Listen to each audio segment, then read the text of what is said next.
ഒന്നാമത്തെ കാര്യം ചെറുപ്പക്കാരെ മനസ്സിലാക്കിക്കോ, യുവാക്കളെ യുവതികളെ മനസ്സിലാക്കിക്കോ, ദുനിയാവിന്റെ പ്രസരിപ്പിനും പളപളപ്പിനും വേണ്ടി അല്ലാഹുവിനെ മറന്നു പോകരുതേ, റബ്ബിനെ മറന്നു പോകരുതേ, ആ ശിക്ഷയെ മറന്നു പോകരുതേ. ഒന്നാമത് മുഖത്ത് വ്യഭിചരിക്കുന്നവരെ മുഖത്ത് കണ്ടറിയാൻ പറ്റും. അപ്പൊ ഒന്നും രണ്ടും ഒന്നുമല്ല, അതിപ്പോ ഒന്ന് തുടങ്ങി വെച്ചാൽ പിന്നെ അത് സിൽസിലയായിട്ട് നമ്മൾ പോയിക്കൊണ്ടിരിക്കും.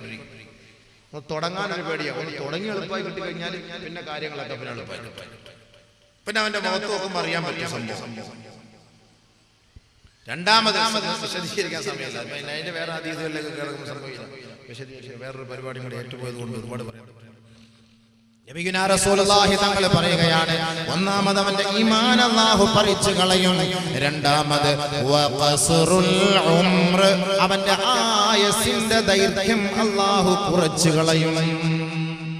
വലിയ സത്യമായ കാര്യമാണ്. എയ്ഡ്സ് രോഗം പിടിപെട്ട് കഴിഞ്ഞാൽ, അല്ലെങ്കിൽ മാരകമായ രോഗം പിടിപെട്ട് കഴിഞ്ഞാൽ പിന്നെ ആയുസ്സുണ്ടോ? ഒരു രോഗം, മാരകമായ ഒരു രോഗം, ഇതുമായി ബന്ധപ്പെട്ട രോഗമാണ്, ഇവന്റെ രോഗം ഒന്ന് അറിഞ്ഞു കഴിഞ്ഞാൽ പിന്നെ ഇതിനെ കുറിച്ച് ചർച്ച ചെയ്തിട്ട് കാര്യമില്ല. പിന്നെ തീർന്നു, ശരി തന്നെ. ഇപ്പൊ ഇവനെ വിചാരിക്കാൻ തന്നെ പോയാൽ തന്നെ ഇപ്പൊ സ്വസ്ഥമായിട്ടെങ്കിലും റൂം എടുത്താൽ തന്നെ, വീട്ടിലാണെങ്കിൽ തന്നെ അന്യന്റെ പുറയിൽ ഒളിച്ചോടി കയറിയാൽ തന്നെ സ്വസ്ഥമായിട്ട് റാഹത്തായിട്ട് വിചാരിക്കാൻ കഴിയും. അവന്റെ ഭർത്താവിനെ പേടിക്കണം, അവനെ പേടിക്കണം, വാപ്പായെ പേടിക്കണം, അള്ളാഹെ പേടിക്കുന്ന, പിന്നെ ബാക്കിയുള്ളവരെ മുഴുവനും പേടിക്കണം. പിന്നെ സ്വസ്ഥമായിട്ട് പോയി അവന്റെ കാര്യം നടത്താൻ പറ്റൂലല്ലോ. അപ്പോഴേക്ക് നീ പിടിച്ചു കഴിഞ്ഞാലോ അവനാകെ തളർന്ന്, അവന്റെ വയസ്സ് അവിടെ വെച്ച് തന്നെ ഒരു 10 വയസ്സ് കുറയും, ടെൻഷൻ അടിച്ചിട്ട്. ഇത് ദുനിയാവിന്റെ അവസ്ഥ തന്നെ ഇപ്പൊ ഇങ്ങനെയാണ്. സല്ലല്ലാഹു അലൈഹി വസല്ലം തങ്ങൾ പറഞ്ഞ വാക്കാണ്, അവന്റെ ആയുസ് കുറഞ്ഞു. അല്ലാഹു കാത്തിരക്ഷിക്കട്ടെ. അതൊക്കെ വിശദീകരിക്കേണ്ടത് ഒരുപാട് വിശദീകരണമുള്ളതാണ്. ആയുസ് കുറഞ്ഞു പോകും വ്യഭിചാരവുമായി ബന്ധപ്പെട്ട് കഴിയുന്നവൻ. വിചാരം എന്നൊക്കെ പറയുമ്പോൾ നമ്മൾ മനസ്സിലാക്കേണ്ട കാര്യം എന്ന് പറഞ്ഞു കഴിഞ്ഞാൽ, പിന്നെ ഗുഹ്യഭാഗം കൊണ്ട് ചെയ്യുന്ന മാത്രം പണിയല്ല, കണ്ണുകൊണ്ടും കാതുകൊണ്ടും ഹൃദയം കൊണ്ടും കൈകാലുകൾ കൊണ്ടും ചെയ്യുന്ന എല്ലാ പണികളും നബി സല്ലല്ലാഹു അലൈഹി വസല്ലം തങ്ങൾ ആ ഭാഗം വ്യക്തമായിട്ട് പഠിപ്പിച്ചിട്ടുണ്ട്. വൽയദാനി തസ്നിയാൻ, ഹബീബായ റസൂലുള്ളാഹി സ്വല്ലല്ലാഹു അലൈഹി വസല്ലമ തങ്ങൾ പറയുകയാണ്, 2 കൈകളും വ്യഭിചരിക്കുന്നു. ഫസിനാഹുമാൽ ബത്ഷു, ആ കൈകളുടെ വ്യഭിചാരം അവളെ പിടിക്കലാണ്, അവളുമായി ബന്ധപ്പെട്ടതിനെ പിടിക്കലാണ് വ്യഭിചാരം. നബി സല്ലല്ലാഹു അലൈഹി വസല്ലം തങ്ങൾ പറഞ്ഞത്, ഇപ്പൊ അവളെ പോയി പിടിച്ചില്ലെങ്കിലും അവൾക്ക് ഇങ്ങനെ മൊബൈലിൽ കൂടി ഇങ്ങനെ മെസ്സേജ് വിടലും അത് കണക്കന്നെ. ഞാൻ വെറുതെ പറയല്ല, നബി തങ്ങൾ വെറുതെ ഒന്നല്ല പറഞ്ഞു. 21-ാം നൂറ്റാണ്ടിൽ നമ്മൾ സംഭവിക്കാൻ പോണതാണ്. വാളിന്റെ സദസ്സിൽ ഞാൻ വാൾ നടത്തിക്കൊണ്ടിരിക്കുമ്പോൾ എൻ്റെ ഒരു സുഹൃത്ത് കണ്ട് ഒരു പെണ്ണിനെ മൊബൈൽ വിടുന്നു. അതെനിക്ക് മെസ്സേജ്, എന്താ വെച്ചാൽ നിന്നെ പ്രതീക്ഷിച്ചാണ് ഞാൻ വന്നത്, നീ എന്താ എന്നെ ഇത്ര നേരം വന്നിട്ട് നിങ്ങൾ കണ്ടില്ല. അപ്പോൾ ഉടനെ അവിടെ നിന്ന് പറയും, എൻ്റെ ചക്കര, എൻ്റെ കരളെ, അതെൻ്റെ ഉപ്പായി ഉമ്മായി എന്നെ കൂടെ കൂട്ടിക്കൊണ്ട് ഇങ്ങോട്ട് പോരുന്നു, അതുകൊണ്ട് എനിക്ക് വരാൻ കഴിഞ്ഞില്ല, നീ മാപ്പാക്കണം, കരളെ വിഷമിക്കല്ലേ പ്ലീസ്. സംഭവിച്ച ഇവിടെ ഏത് സ്ഥലമൊന്നും ഞാൻ പറയുന്നില്ല. എങ്ങനെ കിട്ടി? എൻ്റെ സഹോദരൻ്റെ, എൻ്റെ കൂടെ വന്ന സുഹൃത്ത് അടുത്തിരിക്കുന്നത്, അവന്റെ ഹാല് മാറിയിട്ട് അവൻ അടുത്തിരിക്കുന്ന, അതാ പറഞ്ഞത്, ഈ സംഭവമായിട്ട് ബന്ധപ്പെട്ട് കഴിഞ്ഞാൽ ബോധമൊന്നുമില്ലേ, വാപ്പ അടുത്തിരുന്നാലും ഉമ്മ അടുത്ത്, അതുകൊണ്ട് ബോധമില്ല, എല്ലാം ഇത് തന്നെ. ഈ വഅദ്, ഉറൂസ്, ഉത്സവം, ഇതൊക്കെ ഈ പെണ്ണുങ്ങൾക്ക് വിചാരിക്കാൻ ഏറ്റവും നല്ല ഒരു സാഹചര്യമാണ്. വാപ്പായും ഉമ്മായും നേരെ വാതിന് വരും. ചെറുപ്പക്കാർ തലവേദന, ഉമ്മച്ച പോട്ട് ഇവിടെ വേറെ മിഗ്രാജിൽ പോകാൻ പോകുന്നവർ രണ്ടുപേരുടെ. പെണ്ണുങ്ങളെ ചെറുപ്പക്കാരെയും കൂട്ടിയിട്ട് വീട്ടിൽ നിന്ന് വരാം പുറത്തേക്ക്. എൻ്റെ മാതാപിതാക്കളെ ഒന്ന് ശ്രദ്ധിച്ചോളി. എല്ലാ സാധനം ആരാ മുതലുകൾ ഉറൂസിന്റെ പേരും പറഞ്ഞിട്ട് പാപ്പായും ഉമ്മായി നേരെ വരും. ചെറുപ്പക്കാരൊക്കെ വീട്ടിൽ, ഇതൊക്കെ അവരൊക്കെ വെളിയിൽ. ഇപ്പൊ നമ്മുടെ ഇപ്പൊ ഇതിന്റെ സംഘാടകരാണെങ്കിൽ തന്നെ, ഇപ്പൊ പൊതുവെ വാതിന്റെ ആണെങ്കിൽ തന്നെയും നമ്മളിവിടെ കുറെ ചെറുപ്പക്കാർ ഇങ്ങനെ കവലയിൽ റോഡിന്റെ സൈഡിൽ നിൽക്കുന്നതാണ്. എന്താ ഐറ്റങ്ങൾ പോകുമ്പോൾ കാണാൻ വേണ്ടിയിട്ട്. അപ്പൊ അതിന് വേണ്ടിയിട്ട് ഇങ്ങനെ കുറെ എണ്ണം ഇങ്ങനെ നിൽക്കും. അതിന് എന്തെല്ലാം പറഞ്ഞാൽ, എത്ര കസരിട്ട് കൊടുത്താലും അറുഷ് എടുത്തുകൊണ്ട് വെച്ച് കൊടുത്താലും അവർ അതിനകത്തിരിക്കില്ല. കാരണം എന്താ, ഊർലിങ്ങളെ കാണാൻ വേണ്ടി അവർ നിയത്ത് ചെയ്തിരിക്കുകയാണ്, നേർച്ച നടന്നിരിക്കുകയാണ്. 10 വാതിന് 80 ഊർലിങ്ങളെ കാണാൻ ഞാൻ നേർച്ച നടത്തിട്ടുണ്ട് ഉസ്താദെ, അതൊക്കെ കാണാൻ വേണ്ടി ഇങ്ങനെ ലൈനിലായിട്ട് നിൽക്കാം. അങ്ങനെ നിൽക്കുമ്പോൾ അവർ വാത് പറയാൻ കയറി വരുമോ? അവരങ്ങനെ കയറി വരും. ആ പാട് കിട്ടുന്ന ഒരു ചാൻസ് ഇതേപോലെ ഉറൂസ് വാതിന് വരുമ്പോഴൊക്കെയാണ്. എപ്പോഴാ പോവാ? പിന്നെ കാസർഗോഡിനെ അപേക്ഷിച്ച് മറ്റേ മുക്കാടും കൂടി ഇടുന്നത് കൊണ്ട് അത് ചിലതിനെ ഉള്ളൂ, ബാക്കിയുള്ളതിനൊന്നും ഇല്ല സംഭവം. ബഹുമാനമുള്ള സഹോദരൻ ശ്രദ്ധിച്ചോളി, സൂക്ഷിച്ചോളി. നമ്മളെ മനസ്സിലാക്കാൻ തോന്നിക്കരട്ടെ. സൂക്ഷിച്ചാൽ കൊള്ളെ, വിശദീകരിച്ച് പറയാൻ സമയമില്ല, പെട്ടെന്ന് ഞാൻ പറഞ്ഞു തീർക്കുകയാണ്.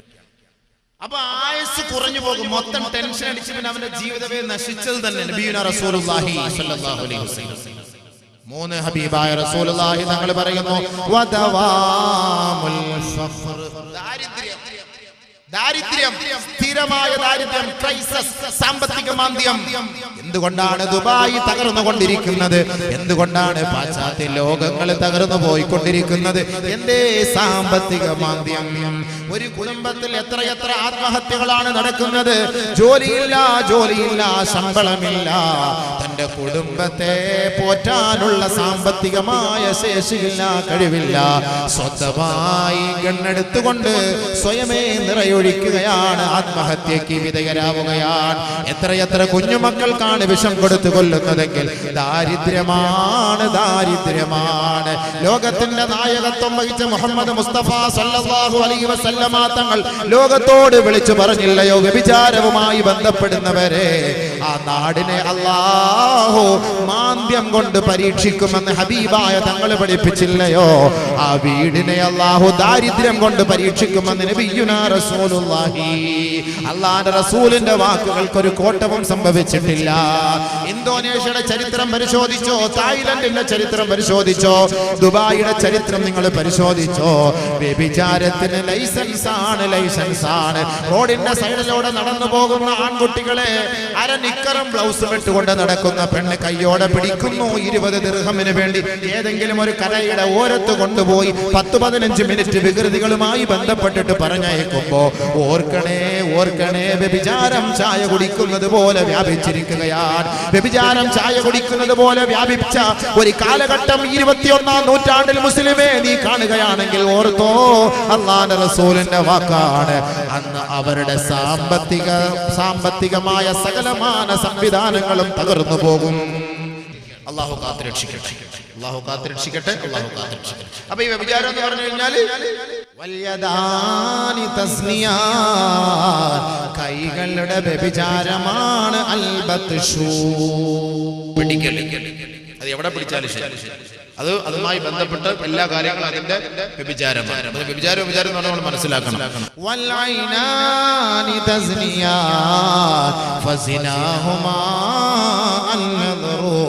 കണ്ണുകൾ രണ്ടും വ്യഭിചരിക്കുന്നു. ആ കണ്ണുകളുടെ വ്യഭിചാരം നോട്ടമാണ്, ലൈനടിക്കലാണ് കണ്ണിന്റെ വ്യഭിചാരം. അല്ല, നിങ്ങളിപ്പോൾ എന്ന് പറഞ്ഞു കഴിഞ്ഞാൽ വ്യഭിചാരം നമ്മൾ എത്ര നോട്ടം നോക്കിയിട്ടായിരിക്കും യഥാർത്ഥ വ്യഭിചാരത്തിലേക്ക് കടക്കുക. അപ്പൊ നബീന റസൂലുള്ളാഹി സ്വല്ലല്ലാഹു അലൈഹി വസല്ലം തങ്ങൾ പറഞ്ഞ സത്യത യുവാക്കളെ നിങ്ങൾ മനസ്സിലാക്കാൻ വേണ്ടി പറയണം. ഈ വിഷയം വെച്ചോളൂ, ഞാൻ കൊടുത്ത വിഷയമൊന്നുമില്ല, അവർ വെച്ച വിഷയമാണ്. ഞാൻ ഉള്ള കാര്യം ഞാൻ പറയാം. എന്നോട് നിങ്ങൾ ദേഷ്യപ്പെടില്ല, എന്റെ ഭാഗത്തേക്കാൻ വരാതിരിക്കല്ലേ. വന്നാൽ നിങ്ങൾക്കും കൊള്ളാം, വന്നില്ല എനിക്കും കൊള്ളാം. കാരണം എന്താ, എനിക്ക് നേരത്തെ ആളില്ലെങ്കിൽ പെട്ടെന്ന് നിർത്തിട്ട് പോകാമല്ലോ. ആളുകൾ കൂടുതൽ പ്രസവിക്കേണ്ടി വരുമല്ലോ. അത് തന്നെ ഏറ്റവും വലിയ ഫയർ. അള്ളാഹു മനസ്സിലാക്കാൻ തൗഫീഖ് തരട്ടെ. അതുകൊണ്ടാണ് ഞാൻ പറഞ്ഞ യുവാക്കളുടെ വിഷയം യുവാക്കൾ തന്നെ പറയണം. കൂടുതൽ അവരത് കേൾക്കണം, പഠിക്കണം, മനസ്സിലാക്കണം, ചിന്തിക്കണം. والعينان تزنيان فزناهما النظر. ഹബീബായ റസൂലുള്ളാഹി തങ്ങൾ പറയുകയാണ്, അന്ന മൻ വദഅ യദഹു അലാ ഇംറാത്തിൻ ലാ തഹില്ലു ലഹു ബിശഹവത്തിൻ ജാഅ യൗമൽ ഖിയാമത്തി മഗ്ലൂലതൻ യദഹു ഇലാ ഉനുഖിഹി. ഹബീബായ റസൂലുള്ളാഹി സ്വല്ലല്ലാഹു അലൈഹി വസല്ലമ തങ്ങളുടെ നാവിൻ തുമ്പിൽ നിന്ന് അടർന്നു വീണ ഉതിർന്നു വീണ മണിമുത്തുകളാണ്. നബിയോട് സ്നേഹമുള്ള യുവാക്കളെ, ഇനിയെങ്കിലും ചിന്തിക്കണേ, മനസ്സിലാക്കണമേ.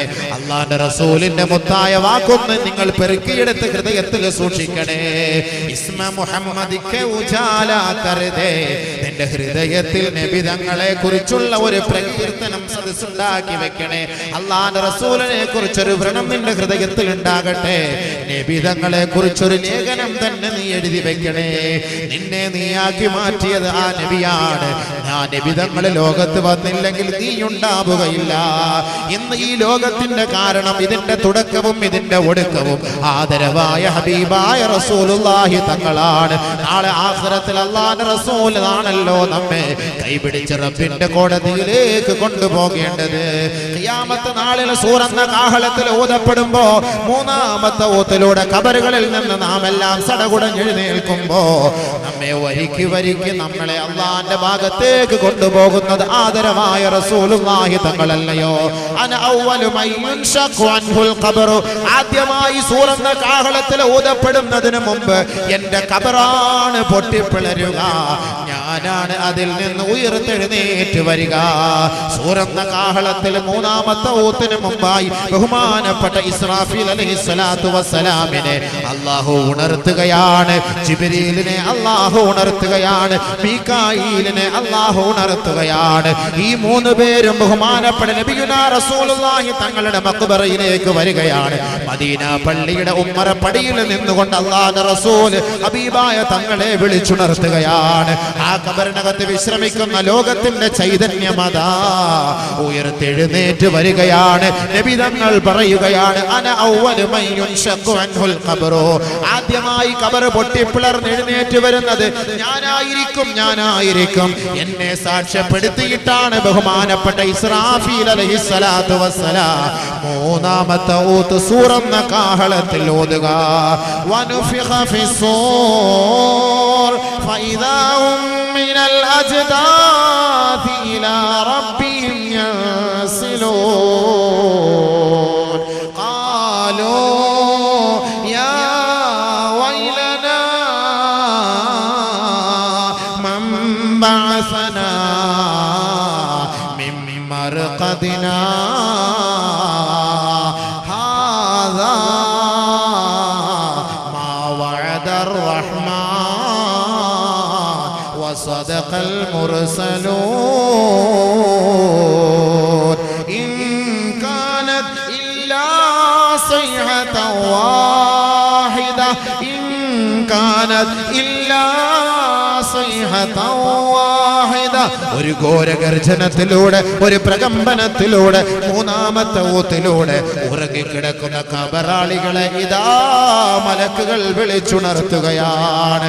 അവരുറങ്ങിക്കിടക്കുമ്പോ അവരെ വിളിച്ചുണർത്തുമ്പോൾ അവരെ ചോദിക്കുകയാണ്, മൻ ബഅസനാ മിൻ മർഖദിനാ,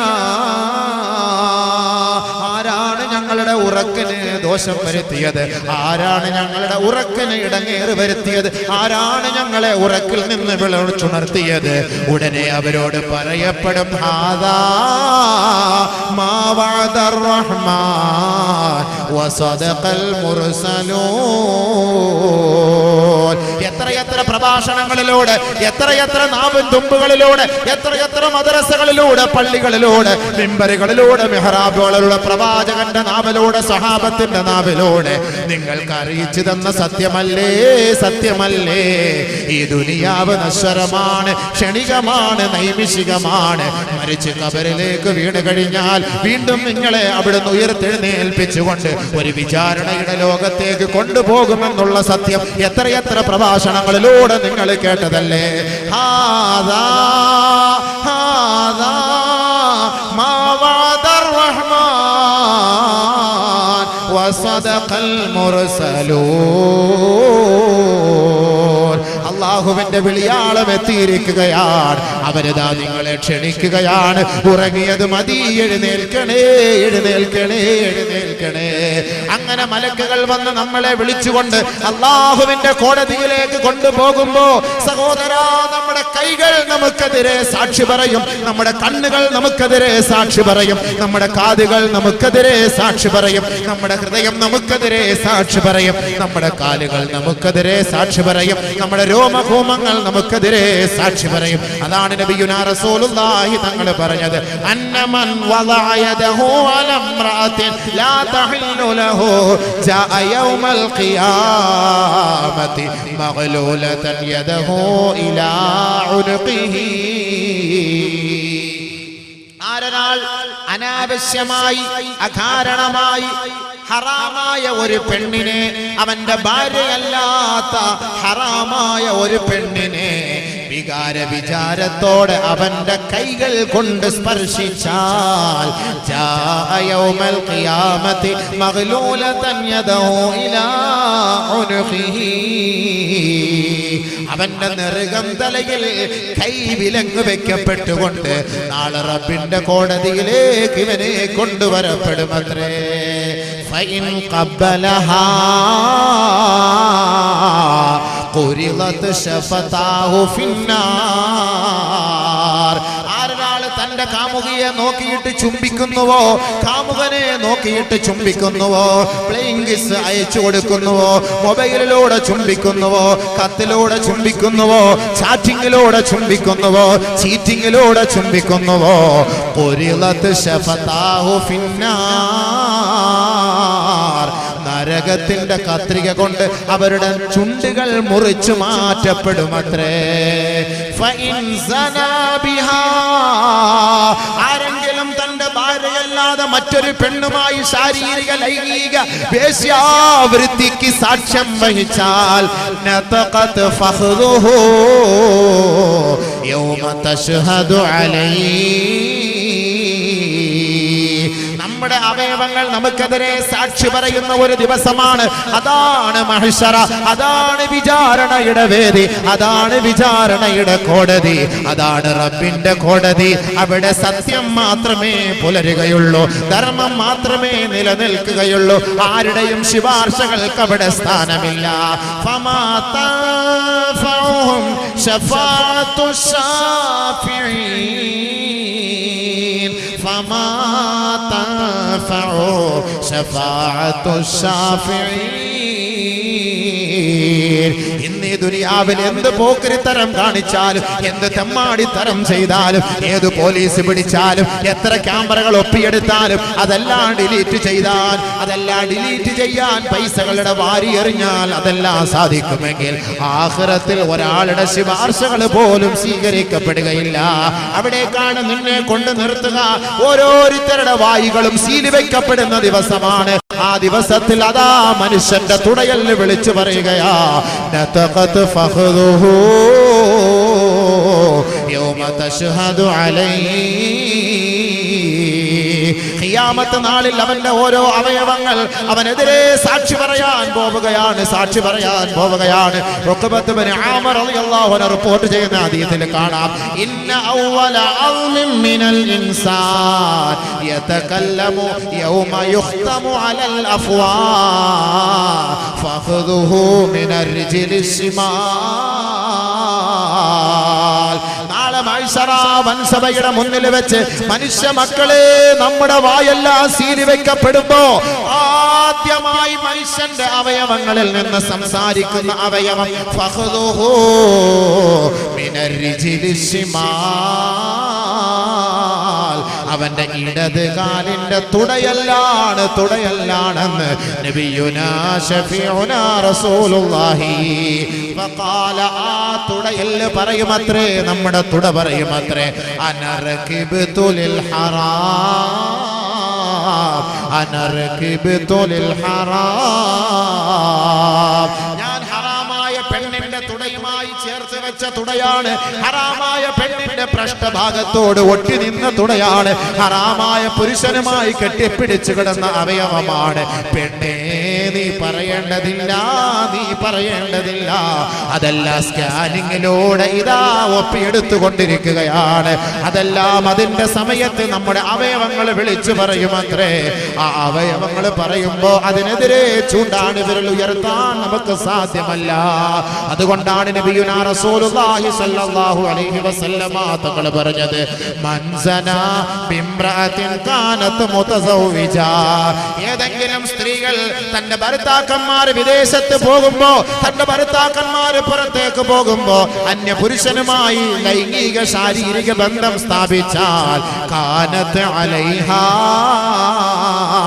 വകാന അലൈഹി നിസ്ഫു അദാബി ഹാദിഹിൽ ഉമ്മത്തി ഫീ ഖബരിഹിമാ. ഈ ദുനിയാവിലുള്ള സകലമാന മനുഷ്യ മക്കൾക്ക് അല്ലാഹു കൊടുക്കാൻ തീരുമാനിച്ചിരിക്കുന്ന ശിക്ഷയെ അത് രണ്ടായിട്ട് ഓഹരി ചെയ്ത് അതിൽ ഒരു ഓഹരി വ്യഭിചരിച്ച ആണുങ്ങളെ, വ്യഭിചാരിണികളായ പെണ്ണുങ്ങളെ അവരുടെ മയ്യത്ത് ഖബറിലേക്ക് കൊണ്ടുവെക്കുമ്പോ